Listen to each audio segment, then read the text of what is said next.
उस तरह चीन, जापान, फ्रांस, बरतानिया और जनूबी कोरिया ने मदद से इनकार कर दिया। बरतानिया का बहरी जंगी जहाज़ भेजने से इनकार। वज़ीर आज़म स्टार्मर ने कहा कि बरतानिया तैयार नहीं है। ऑस्ट्रेलवी वज़ीर ने कहा कि ऑस्ट्रेलिया मशरिकी वस्ता के मिशन में हिस्सा नहीं ले रहा। जनूबी कोरिया का कहना है कि ट्रंप की अपील पढ़ ली, मशरिकी वस्ता की सूरत हाल का जायजा ले रहे हैं। जापानी हुक्मरान जमात के पॉलिसी चीफ का कहना है कि खित्ते में बहुत बड़ी दहलीज पार हुई तभी जापानी जहाज़ भेजे जा सकेंगे। जंगी जहाज़ भेजने की शराइत बहुत सख्त है, सूरत हाल का जायजा ले रहे हैं। फ्रांस भी जंग में बराह रास्त शमूलियत से गुरेजा। चीन का मसले की सफारती हल पर जोर, कहा कि ईरान के साथ बातचीत तरजीह है। फरीकैन से राब्ते मौसर बनाने के लिए तामीरी किरदार अदा करेंगे। अब तक किसी एक मुल्क ने भी ट्रंप की अपील पर खित्ते में बहरी जहाज़ भेजने का ऐलान नहीं किया। आबनाए हुर्मुज़ खुलवाने में मदद न करने पर ट्रंप की नेटो ममालिक को धमकी, कहते हैं कि ईरान के खिलाफ हमारी मदद ना की तो बहुत बुरा मुस्तकबिल होगा। आबी रास्ता खुलवाने के लिए 7 ममालिक से बात चल रही है। यूरोप और चीन भी हमारा साथ दे, बीजिंग ने साथ ना दिया तो सदर शी से मुलाकात मौखर हो सकती है। ईरान की एयरफोर्स और बहरिया को तबाह कर दिया। अब ड्रोन साजी सनत को निशाना बनाने जा रही है। खारिज जजीरे को भी तकरीबन तबाह कर चुके हैं। ईरान को किसी सूरत जौहरी हथियार नहीं बनाने देंगे। ईरान मशरिक़ी वस्ता पर कब्जा करना चाहता है। अमरीकी अखबार के मुताबिक ट्रंप ने जहाज़ों की हिफाजत के लिए कसीरुल मुल्की इत्तेहाद का मंसूबा बनाया है। रवा हफ्ते मंसूबे का ऐलान मुतवक्के है। आबनाए हुर्मुज़ से गुजरने वाले जहाज़ों को सिक्योरिटी देने के लिए इत्तेहाद बनाने पर इत्तफाक किया गया है। हम ईरान से बात कर रहे हैं मगर मुझे नहीं लगता कि वो बातचीत के लिए तैयार हैं। अमेरिकी सदर डोनाल्ड ट्रंप का बयान, कहते हैं कि ईरान बहुत शिद्दत के साथ मुआहिदा चाहता है। फिलहाल वो मुआहिदे से इनकार कर रहे हैं क्योंकि अभी शराइत इनके लिए अच्छी नहीं। ईरान को अस्करी और मुआशी समेत हर महाज पर शिकस्त देकर तबाह कर दिया। इसराइल आबी गुजरगाहों को महफूज बनाने के लिए अमेरिका के साथ काम कर रहा है। अमेरिका दूसरे ममालिक के साथ मिलकर काम करेगा ताकि सब कुछ आसानी से और बेहतर तरीके से हो सके। ये काम हमेशा मुश्तरका कोशिश से होना होता है और अब ऐसे ही होगा। इस जंग का खात्मा दुनिया को हम आहंगी, सलामती और दायमी अमन की तरफ ले जाएगा। तेहरान ने कभी जंगबंदी की दरख्वास्त की, ना ही मुज़ाकरात का कहा है। जितना भी वक्त लगे अपनी दिफाई सलाहियत के साथ खड़े रहने के लिए तैयार हैं। ईरान के वज़ीर ख़ारजा अब्बास अराग़ची का ट्रंप के बयान पर रद्द-ए-अमल, कहते हैं कि आबनाए हुर्मुज़ तकनीकी तौर पर ज़्यादातर ममालिक के लिए खुली है। अमरीका, इसराइल और इसके इत्तेहादियों के लिए ये गुज़रगाह मुकम्मल तौर पर बंद है। अब्बास अराग़ची ने तेल डिपों पर बमबारी को बैनुल-अक़वामी कानून की खिलाफ वर्जी और मुहलियाती जंगी जुर्म करार दे दिया। कहा कि तेहरान पर इसराइली हमले आलमी कवानीन की खिलाफ वर्जी है। ये कार्रवाइयाँ माहौलियाती तबाही के मुतरादिफ हैं। इन हमलों से शहरियों की सेहत और रोज़मर्रा ज़िंदगी को तवील मुद्दती नुकसान पहुँच सकता है। ज़मीन और ज़ेर ज़मीन पानी की आलूदगी के असरात आने वाली नस्लों तक मुंतकिल हो सकते हैं। इसराइल को अपने जंगी जराइम की सज़ा मिलनी चाहिए। आबनाए हुर्मुज़ की बंदिश से तेल की कीमतें बेकाबू। बरतानवी ब्रेंट क्रूड ऑयल 1.5% महंगा, $104.70 का हो गया। अमरीकी WTI खाम तेल की कीमत में *8% इजाफा, $99.35 पर पहुंच गया। एशियाई स्टॉक मार्केट में भी मंदी का रुझान। जापान के निकाई इंडेक्स में *37% कमी, इंडेक्स 53,620 पॉइंट्स पर आ गया। ऑस्ट्रेलिया के AXS में कमी और 8587 पॉइंट रिकॉर्ड। चीनी शंघाई इंडेक्स में *71% कमी, 4066 पर आ गया। हांगकांग के हैंगसेंग और जनूबी कोरिया के कॉस्पी इंडेक्स में इजाफा रिकॉर्ड। पाकिस्तान स्टॉक मार्केट में मंदी, 100 इंडेक्स में 1500 से ज़ायद पॉइंट्स की कमी। अमेरिका और इसराइल के ईरान पर हमले ना थमे। तेहरान में खलाए रिसर्च मरकज़ पर मिसाइल हमले से आतिशज़दगी। शिराज में लड़ाका तैयारों का रिहायशी इलाके पर हमला। अस्फहान में फैक्ट्री पर बमबारी से दर्जनों मुलाजमीन शहीद। हमलों में शहीद होने वाले ईरानियों की कई तादाद 1450 से ज़ायद हो गई। अमेरिका की खारिज जजीरे पर हमलों की धमकी। टैंकर ट्रैकर की रिपोर्ट के मुताबिक अमेरिकी हमले के बाद ईरान के जजीरे खारिज से बदस्तूर टैंकर्स पर तेल लोड किया जा रहा है। खारिज जजीरे पर 7 टैंकर तेल लेने के लिए खड़े हैं। 5 टैंकर्स पर तेल लोड किया गया, 2 तेल लेने के मुंतज़िर हैं। दूसरी जानिब इसराइल का जनूबी लेबनान पर भी फ़ज़ाई हमला, 5 अफराद जाम भाग, 6 ज़ख्मी हो गए।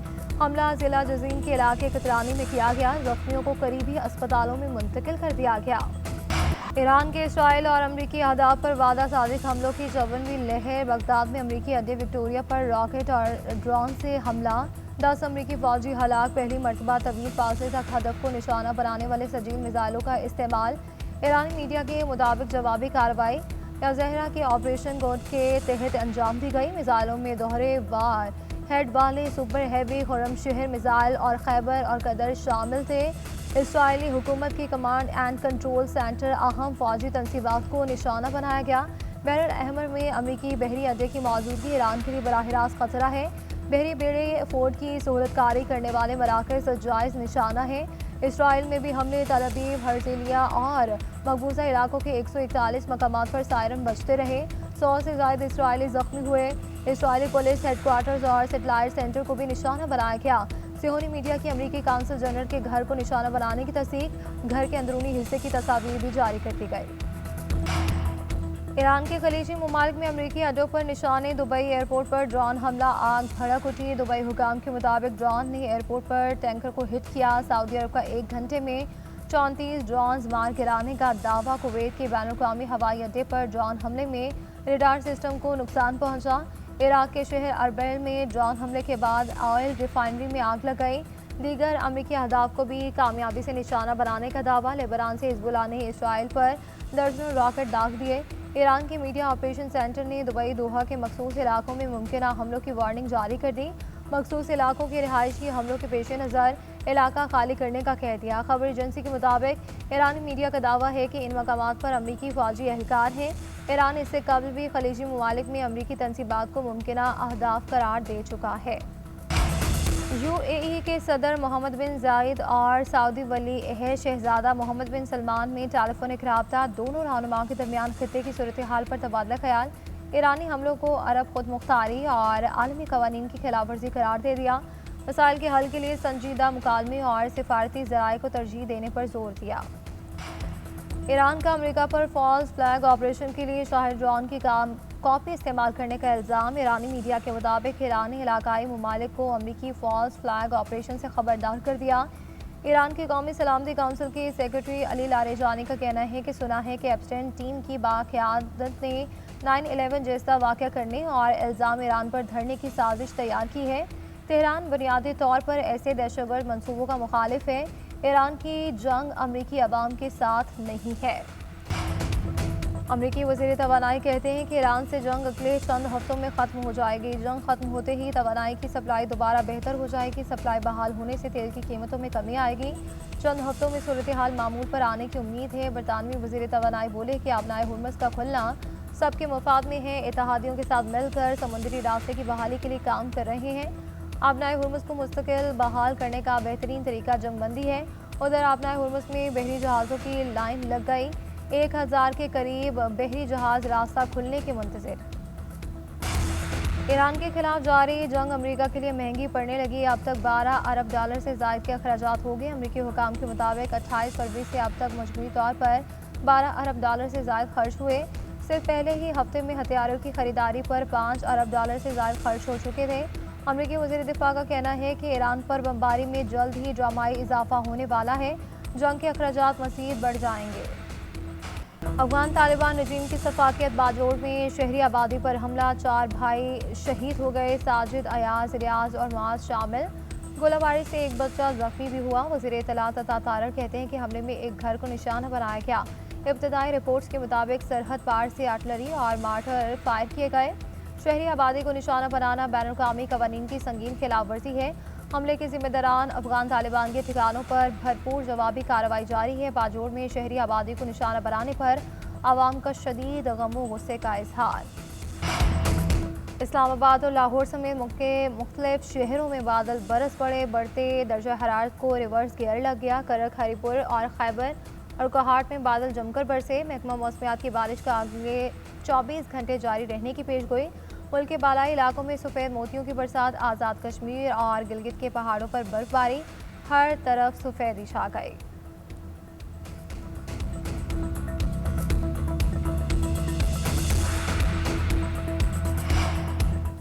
इस्लामाबाद में मोटरसाइकिलों पर एम टैग लगाने के खिलाफ केस। इस्लामाबाद हाई कोर्ट ने तलबा को रिलीफ देने और हिरासा न करने की हिदायत कर दी। चीफ जस्टिस ने रिमार्क्स दिए कि जब हम पढ़ते थे तो स्टूडेंट्स के लिए रिलीफ और रियायत हुआ करती थी। दुरुस्त बात है कि अवाम की हिफाजत को यकीनी बनाना चाहिए।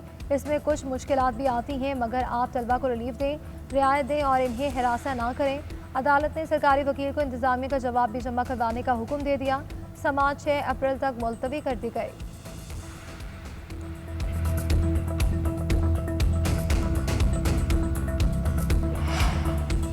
लाहौर में 19 करोड़ की डकैती में मुलव्वस अफगान डाकू पुलिस मुकाबले में हलाक। डीआईजी फैसल कामरान के मुताबिक पुलिस और डाकुओं के दरमियान गजुमता के करीब फायरिंग का तबादला हुआ।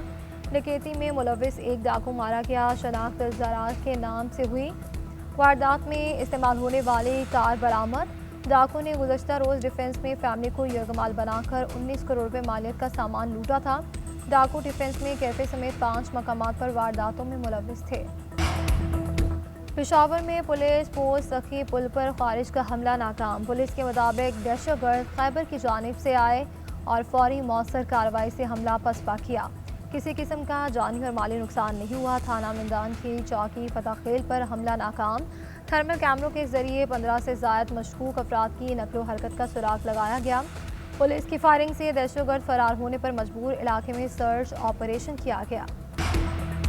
कराची में 1 घंटे के दौरान ट्रैफिक हादसा 3 जाने निकल गए। कोरंगी संघर्ष औरंगी के करीब वाटर टैंकर की टक्कर से खातून जाम बहक। मुश्तिल अफराद ने टैंकर नजर आतिश कर दिया। शाहराह फैसल अवामी मरकज़ के करीब भी ट्रैफिक हादसा। नामालूम गाड़ी की टक्कर से मोटरसाइकिल सवार जाम बहक। बांग्लादेश ने पाकिस्तान के खिलाफ तीसरा वनडे और सीरीज जीत ली। फैसला कुन मैच में सनसनीखेज मुकाबले के बाद पाकिस्तान को 11 रन से शिकस्त। कप्तान शाहीन शाह अफरीदी कहते हैं कि टीम तवक्को के मुताबिक परफॉर्म ना कर सकी। बैटिंग लाइन की कमजोरियां सामने आई जो नाकामी की वजह बना। हस्बानवी सरजमीन पर लालीगा फुटबॉल के सनसनीखेज मुकाबले दिफाई चैंपियन बार्सिलोना ने सीजन की 23वीं कामयाबी को गले लगा लिया। अपने होम फैंस के सामने सेविया की एक न चलने दी। एकतरफा टाकरा 5-2 से नाम किया। फातेह कैटालान साइड ने टॉप पोजीशन भी मुस्तहकम कर ली। सबसे बड़े हरीफ रियल मैड्रिड पर 4 पॉइंट्स की सबकत हासिल। बार्सिलोना ने वक्फे से कबल ही 3 गोल कर डाले। रफिन्हा ने कैटालान साइड के लिए शानदार हैट्रिक स्कोर की। डैनी और कैंसेलो ने भी स्कोर शीट में नाम दर्ज करवाया। लीग टेबल पर बार्सिलोना 70 पॉइंट्स के साथ सबसे आगे। चीन की बालादस्ती के साथ सरमाही पैरा ओलंपिक्स का मेला खत्म। इटली के कोरेंटीना कर्लिंग ओलंपिक स्टेडियम में रंगारंग इख्तितामी तकरीब सजी। फनकारों ने शानदार परफॉर्मेंस से समा बांध दिया। गुलकारों ने खूब जलवे बिखेरे। अतालवी सकाफत के रंग को जागर किया गया। लेज़र और लाइटिंग शो का दिलफरेब मुजाहरा भी किया गया। IPC सदर ने गेम्स के इख्तिताम का बाज़ाब्ता ऐलान किया। पैरा ओलंपिक परचम उतार दिया गया। मशल बुझा दी गई। पैरा ओलंपिक्स परचम अगले मेज़बान मुल्क फ्रांस की सपोर्ट। चीन ने 15 तलाई तमगों से मजमूई तौर पर 44 मेडल्स जीते। 15वें सरमाही पैरा ओलंपिक गेम्स 2030 में फ्रेंच एल्प्स रेंज में मुनक्किद होंगे। ईद उल फितर करीब आते ही बाज़ारों में गहमा गहमी में इजाफा। बाज़ारों, ब्रांड आउटलेट्स और ब्यूटी सैलून्स में रश पड़ने लगा। ईद के लिए खुसूसी पैकेजेस से ख़रीदारी का जानदार माहौल। ज्वेलरी, कॉस्मेटिक्स और चूड़ियों के स्टॉल्स भी सजने लगे। मेहंदी की खरीदारी भी तेज़। बच्चों के लिए मलबूसात और जूतों की शॉपिंग। बड़े भी मनपसंद अशिया ख़रीदने में मसरूफ़। दुकानदारों के मुताबिक ईद करीब आते ही रश मज़ीद बढ़ने का इम्कान है। शहरियों का कहना है कि शॉपिंग का सिलसिला चांद रात तक जारी रहेगा।